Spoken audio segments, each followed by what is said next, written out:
recording for the rest of the people that cannot be here. And welcome to the second day of this small education cycle for sales. Today we will be covering three main topics. Basically, it's going to be about value proposition, about the buyer persona that we have, and we are going to be talking a little bit about the sales pitch for the partners. So very briefly about value proposition, as you know, in IGV we have two, one for youth and one for partners. And what is the value proposition about is basically what the customer can gain from having an experience with us. So for the partners particularly, this is a value proposition that we have globally. So what we should be selling to our partners is that through working with us in a global volunteer experience, what they will gain is to make a local impact through global volunteers. That is it. So what does it mean? To bring people around the world to make a local impact within your community by organizing a project with ISEC. This is all that it is, nothing more, nothing else. And for this, we have four main topics that are covered by this proposition. That it means that the organizations will get a global perspective, meaning that they will have a team with multicultural perspective and having teams with different nationalities, so they can get a richer experience and different points of view. Then source with ease, which means that they can pick from different international volunteers and have different backgrounds. Basically, in ISEC in Greece, we don't engage the partner very much with picking the volunteers, but this means actually that we are giving the partner different possibilities for them to have their team, and that if we agree with them, they can have a saying on which kind of volunteers they have. As we saw yesterday in the other webinar, like we can agree on the skills that they want to have for the volunteers, or even in the nationalities of people that they want to receive if they need somebody that is native speaker of a language or something like this. Then the third benefit that the organizations have by being involved in a global volunteer experience is basically having ISEC support. As we are organizing the projects, the partner can expect from us to have a team of volunteers taking care of all the logistics, which basically means to be giving and delivering all the standards that we provide for partners that we also saw yesterday on day one of our webinar. And the fourth one is to have a project design for impact. This basically means that all our projects are aligned with the SDGs that the United Nations released a few years ago. So we can actually ensure the partner that they are impacting in some way that can be measurable. So now we pass to buyer persona, that is maybe a new concept or something that you're not very sure if we are using. But for you to know, a buyer persona are basically a fictitious representation or what our ideal customer should be. So this is something that we create based on real data and the behaviors of our customers. So for this, we basically take all the data that we have, then we create like a profile of all the customers that we may have. Then we cross-check if this really is happening or not, and then we decide which are the customers that we want to have or the ones that we want to tackle. Why do we have buyer personas in IGV for partners? I'm guessing that you may know that in OGX we have buyer personas, so we can direct our marketing and our approach to this specific profile. So it's more centralized.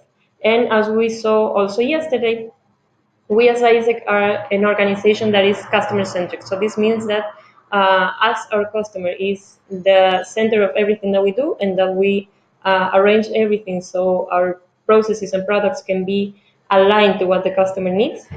This means that we in IGV are creating for our partners also personas, because we need to make sure that we are actually making the right attraction for these people, that we are delivering the right message for them, and that we are actually tackling the necessities that they have.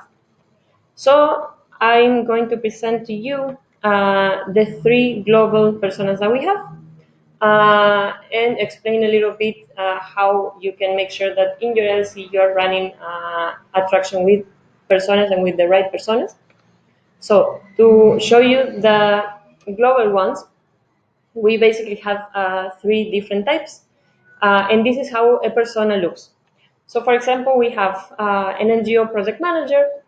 This is a possible partner that we may have, and these are the possible things that this partner may want or may have as a goal.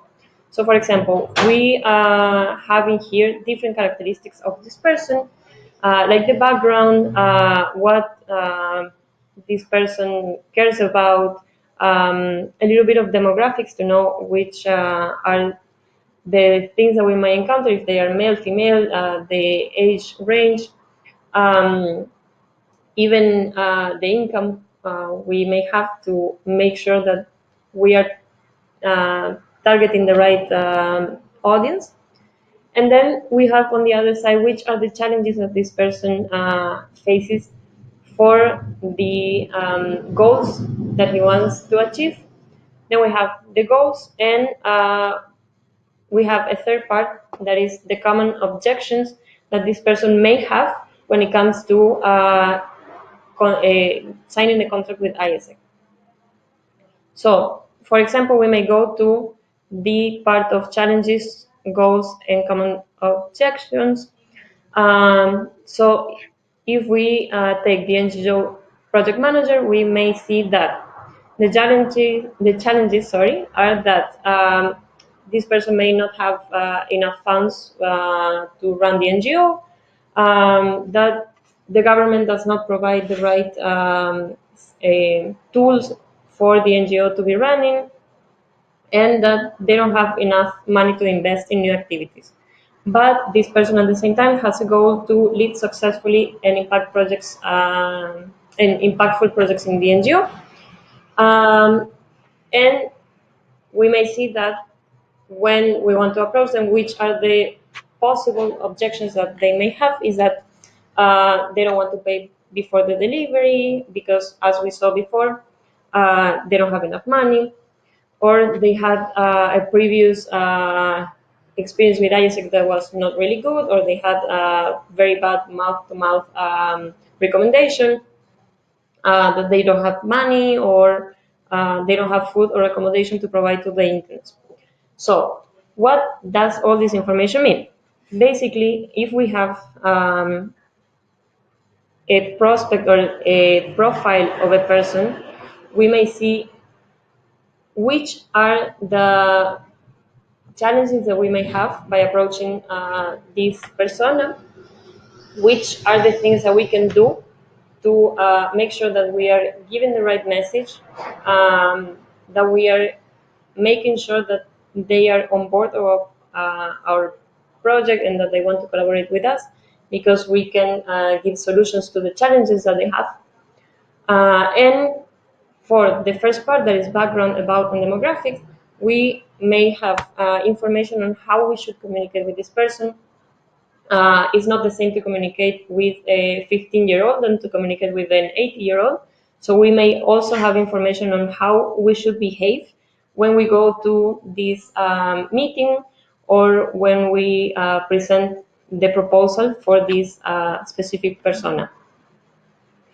So for the global personas, we also have, for example, an NGO founder, and we have a school director. So basically, we are provided with a very good base on which are the personas that we may have for partners. But this doesn't mean that we should only take this and nothing else.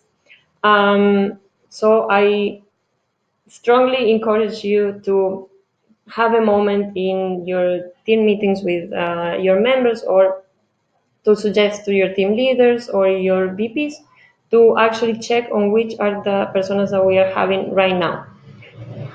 And each LC has different background and different environment. So this means that maybe what is working for AUD, for example, may not work for Athens. So this means that we actually need to check on what is happening in our surroundings, which are the possible partners that we may have, and how we should approach them. So for this, I have a small guideline on things that we can do for creating personas or to check the personas that we have. So the first thing that we should do to make sure that we have the right personas and that we are actually going to be the best sellers in our LC is first to gather all the data possible. Fortunately, we have a very big pool of data in Podium, so we can know which are the accounts that we have already, and which are the accounts that we tried to approach and we couldn't, and which are the accounts that we work with them, but they didn't want to work with us after that. So we have a lot of data that we can use in order to create this persona. But at the same time, you can also do your demographics research. You can also research on which are the other NGOs or institutions that you would like to work with, basing yourself on which are the projects that you want to run and which is your goal for opens in certain project. So you can know which are the NGOs that you should be tackling. Once you have this, you can also check how many of these NGOs are around your area or your region in which your LC is, and you can have a lot of data that you can compile, so you make sure that at the end you will have the correct persona. So once you gather all this data, that means which kind of people are running these NGOs or institutions, what are their goals, their behaviors, their even their hobbies or everything that they are interested in. You can start to make assumptions. What does it mean? That you can start playing with this data and seeing, okay, maybe I have the owner of the NGO, and I with this data, I can say that they are between 20 and 35-year old, that this is the income that they have, that they want to make an impact in the community, and this is the way that they found to do it. So you can start putting all the data like we saw in these profiles, to have a clear and more broad perspective of which are the possible customers that we may encounter. And then we pass to the part 3 of how to create personas. So after you have all the data and you made like a draft of the profile, you can make interviews with these people with the accounts that you already have to understand a little bit more and to double check if what you did actually is what is happening, if it's actually the reality of these people. Uh, After you make the interviews, you made the assumptions, and you collected all the data necessary, what you need to do is to consolidate the information that you have. So you make sure that everything that you have been working on with your teams makes sense, so you can take the final step and finalize the buyer personas. So in here you can actually choose 2 or 3 personas that make sense for your reality and for your LC, and actually start making a action plan and having next steps for how I going to introduce to this person. What are the things that I need to take into account when I'm going to sell to them? Um, which is the speech that I need to have, which are the key points that my speech needs to have, and how am I making sure that after my call or my visit, this persona is going to be fully interested in knowing what ISEC does, why we do what we do, and that they want to close a deal with us. So all in all, why do we have personas? Why do we need to have personas in our LC? And you need to actually make sure that your team has it and that you know which are the personas of the LC, is to make a more personalized cell for our projects. Imagine that you have a, a school director as a persona for your LC, but you don't know it, or you know it but you haven't done the action plans and the focus is for this persona, and you go and start selling NGO for change, for example. This doesn't go with the persona, this doesn't go with the challenges and the objectives that this persona has. So that is why it's super important for us to know what this persona wants and how can we provide it. I hope it makes sense so far. So if you have any question, we will have space at the end. But also, I suggest you to approach your UR co-members of your LC so you can know a little bit more about it, or you can actually ask the OGX people how are they running with personas and what are the actions that they are doing, so you can have more insights on how this is working on your LC and how can you implement it. If you are a VP, you can co-create it with your team leaders.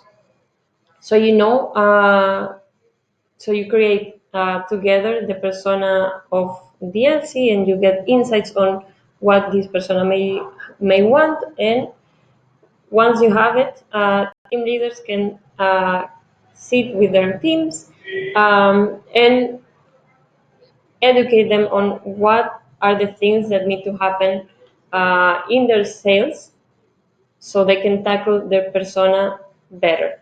If you are a member, make sure that you have personas in your LC and that your team leader gives you the right education on that.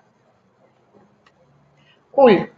So we pass to the part of the sales speech. As we saw, uh, this needs to include all the things that we talked about just now about the persona, which are the things that this persona wants, which are the things that we can actually offer to this persona so they can achieve their goals. And it should for sure include the value proposition of our product. And by product, I mean IGV in general, which was the first thing that we saw. Also, make sure that in your sales pitch you include the value proposition of each one of our projects, specifically the ones that you want to sell, so the customer knows what is in it for them, meaning what they can gain from signing a contract with us. So for this, I have a little tips for the sales pitch.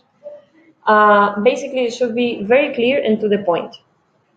If you're having a call, this means that your call cannot last more than 5 minutes, which is a lot.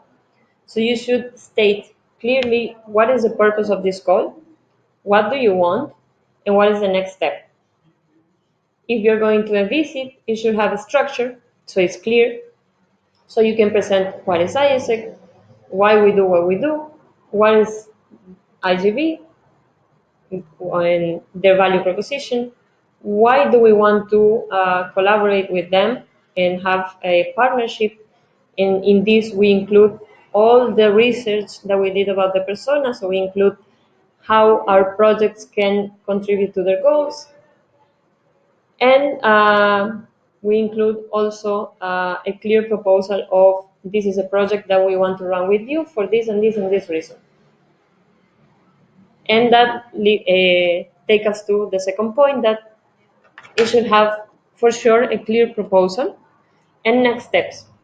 So if you're doing a call, the next step can be, okay, we are going to have a visit on this day, or okay, I will call again on this day.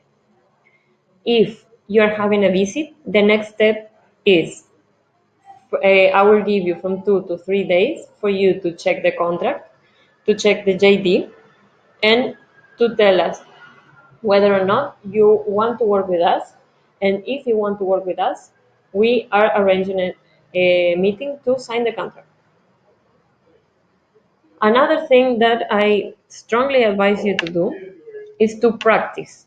Practice, practice, practice a lot, especially because we haven't been sales since April, and this may be the first time that you or your team are actually doing sales.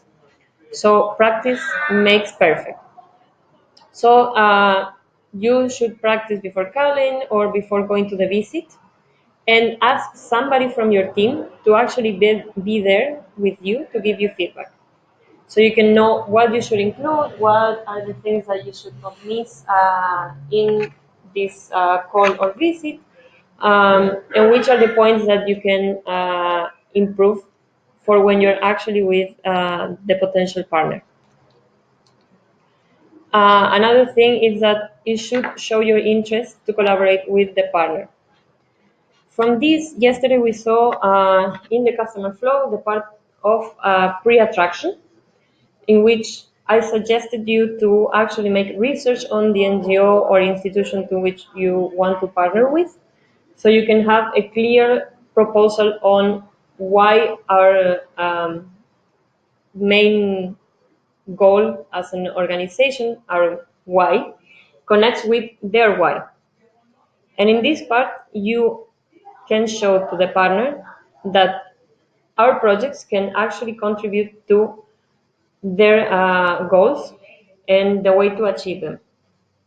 So this is a way that you take all the information that you have about what the NGO or institution does, and all the parts that we saw before on how this persona works and what do they want. So you can actually show interest, and you can show them the very specific points in which a partnership with ISEC would be beneficial for them. And also, and very important, it should for sure include a brief description of what ISEC is and what we do. So we make sure that the partner actually understands what we do, and they don't have the wrong perception of ISEC. So they know that we are not giving them employees, so they understand that uh, they are actually working with us for developing leadership in young people, and so on. So we don't have a misconception of what ISEC does, and we have a very clear expectation setting from the beginning. In this part, you can also include how their role helps us develop the qualities of leadership that we are looking for. Cool. So now is a very interesting part that I was telling you about in the beginning.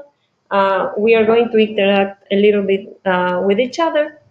So for this, I will need you to open your mics and let's and get practical with what we just saw. And I will need a volunteer. And as we are volunteers in the organization, I'm hoping that somebody will stand up and actually volunteer for this part.